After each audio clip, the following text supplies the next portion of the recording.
আরে প্রীতম দা কি করছো? এই তো ভাই, জমিতে কিরকম ফসল হয়েছে তাই দেখতে আসলাম। তারপরে তুই এখানে?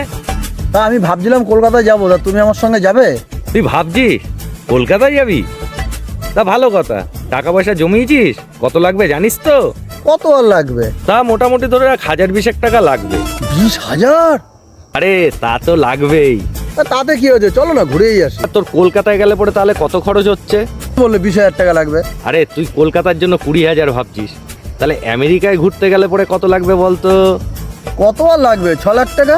তাহলে পরে এবার থেকে ভাবতে থাক, প্রত্যেক দিন ভাববি আমি আমেরিকা যাব, প্রত্যেক দিন ভাববি আমি আমেরিকা যাব। এইভাবে প্রত্যেক দিন যদি 6 লাখ টাকা করে বাঁচাতে থাকিস, মাসে কত বাঁচাবি বলতো? এটা তো চিন্তা করে দেখিনি। তাহলে এবার চিন্তা করে দেখ তো, পার ডে যদি ভেবে যদি 6 লাখ টাকা করে বাঁচাস, বছর শেষে তো আদানির সমান, তুইও তো বিলিনিয়ার। অতএব না গিয়ে চিন্তা কর, কলকাতা ছোটোখাটো জায়গা, ওখানকার চিন্তা করে লাভ নেই, আমেরিকার মতন জায়গার চিন্তা কর। তাহলে আমি এখন থেকে আর কলকাতার কথা ভাববো না, আমেরিকার কথাই ভাববো। তাহলে আমি এখন বাড়ি যাই।